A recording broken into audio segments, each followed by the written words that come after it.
হরে কৃষ্ণ। আজকের এই সৎসঙ্গ আসরে সকলকে নমস্কার, প্রণাম। আমি একটা রিপোর্ট পড়ছিলাম, বর্তমান সময়ে যে আধুনিক সমাজে মানুষের অনেকগুলি ব্যাধি তৈরি হয়েছে। প্রথম, মানুষ নিজের ঘরে খাবারের চেয়ে ফাস্টফুডের প্রতি বেশি আসক্ত। সেকেন্ড, মানুষ ঘন ঘন তার জীবনযাত্রার মান পুরো পরিবর্তন করছে। তিন, সর্বদা নানা রকম চিন্তার দ্বারা তারা প্রভাবিত হচ্ছে, আরো কিছু করে চায়, আরো কি করে চায়, আরো কি করে চায়। তো এই চিন্তা ভয়ঙ্কর জিনিস সকলের জন্য। চিন্তা হচ্ছে আমাদের মানব জীবনের প্রগতির ক্ষেত্রে বড় একটা প্রতিবন্ধক, যাকে শত্রুর সঙ্গে তুলনা হয়েছে। চিন্তা মানুষকে কোথায় নিয়ে যেতে পারে একটা ছোট্ট কাহিনীর মাধ্যমে আমি বলার চেষ্টা করছি। একবার এক দল বানর, তারা চিন্তা করছে যে তারা একাদশী করবে, বানরের একাদশী। তো তারা চিন্তা করছে, একজন বলছেন, ভাই একাদশী সম্বন্ধে জানো? প্রকৃত একাদশী যদি করতে হয় তাহলে আমাদেরকে নির্জলা উপবাস থাকতে হবে 24 ঘন্টা, পুরোপুরি না খেয়ে, এমনকি জলও পর্যন্ত পান করা যাবে না। বলছে, হ্যাঁ একাদশী করতে গেলে তা করতে হবে। কিন্তু আরেক বানর বলছে, আরে ভাই তোমরা জানো, যদি নির্জলা তুমি এরকম উপবাস করো তাহলে পরের দিন তোমার শরীর স্বাস্থ্য সব কিছু দুর্বল হয়ে যাবে।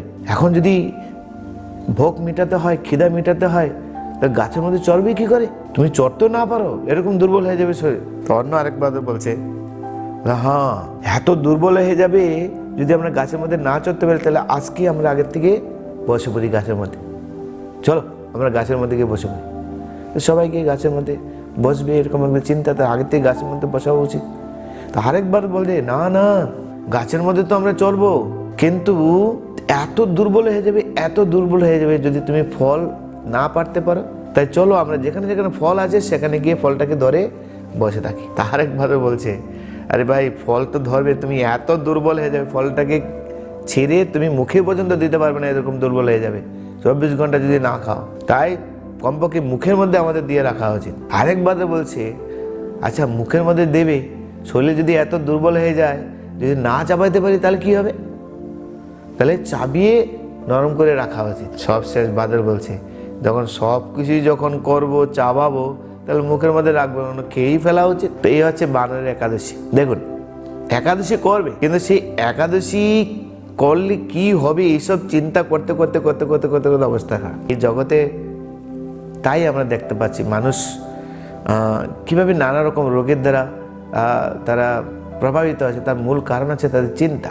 এখন এই সমস্ত চিন্তা থেকে যদি আমরা দূর হতে চাই, মুক্ত হতে চাই, গীতার বর্ণনা অনুসারে ভগবানের নির্দেশ আমাদেরকে ফলো করতে।